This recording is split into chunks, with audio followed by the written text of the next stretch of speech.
Hello बच्चों, हम कर रहे थे क्लास 5th की इंग्लिश का एक पोइम है जिसका नाम है द शैडो। उसके कुछ सवाल जवाब कर रहे हैं। तो मैंने आपको पहला सवाल जो आपकी किताब में दिया है वो आपको लिखवा दिया है। आज हम दूसरे सवाल को उठाएंगे। चलिए शुरू करते हैं। पहला सवाल तो ये है जो मैंने आपको लिखवा दिया है। अब हम दूसरे सवाल की तरफ जाएंगे। What are the changes that occur in the poet's shadow? तो कह रहा है कि जो शायर हैं उसकी जो परछाई है उसमें क्या बदलाव आते हैं, वो क्या उनमें बदलाव देखता है। द आंसर है the poet's shadow becomes sometimes very short, sometimes long, straight and change its position with time। कह रहा है कि जो जो शायर की जो परछाई है, जो उस बच्चे की परछाई है, वो कभी कभी बहुत छोटी हो जाती है, कभी लंबी हो जाती है, कभी सीधी हो जाती है, और वो अपनी जो जगह है टाइम वक्त के हिसाब से बदलती रहती है।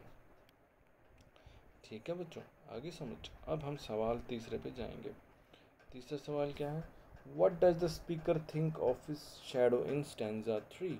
तो जो तीसरा जो स्टैंजा है जिसमें पैराग्राफ है, उसमें जो शायर है वो उस परछाई या साये के बारे में क्या बोलता है, क्या सोचता है। The speaker thinks it is shame to stick to the shadow to nurse it. तो कह रहा है कि जो स्पीकर जो है कि उसको ये बहुत शर्म वाली बात लगती है कि वो उस परछाई के साथ जुड़ा है और उसकी देखभाल करता है, नर्स करता है। ठीक है, फिर अगला सवाल जो चौथा है, what did the speaker find one morning before sun was up? तो कह रहा है कि एक सुबह जब सूरज उग गया था, सूरज चढ़ गया था, उस वक्त जो स्पीकर था उसने क्या देखा। One morning when the poet woke up, he found shining dew in every buttercup। तो एक सुबह जब वो उठा, उसने देखा कि जो उसकी जो बूंदें थी वो उस जंगली पौधे पे थी जिसके पीले रंग के फूल थे। ठीक है, फिर सवाल number 5, why is the shadow funny? कह रहा है कि जो साया है वो मजाकिया क्यों है। तो आंसर क्या? The way the shadow grows makes it funny. जिस हिसाब से जो साया है वो बढ़ता है, बड़ा होता है, उस हिसाब से उसको वो काफ़ी मजाकिया तौर पे लगता है। It does not grow like proper children. ये आम बच्चों की तरह नहीं बड़ा होता है।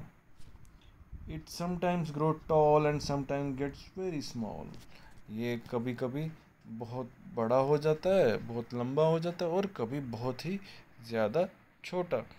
It sticks to a person and follows and jumps along with him. ये एक इंसान के साथ चिपका रहता है और उसी को ही फॉलो करता है। फॉलो क्या, उसके पीछे पीछे चलता है। जो वो करता है वही वो जो वो इंसान करता है वही वो साया भी करता है, और ये उसी के साथ कूदता भी है। तो उम्मीद करता हूँ आपको ये सारे 5 के 5 सवाल समझ आए होंगे अभी तक। आप इन सबको लिखने के लिए आप वीडियो को पॉज कर सकते हैं और आराम से लिख सकते हैं। उम्मीद करता हूँ आपको समझ आए होंगे। शुक्रिया।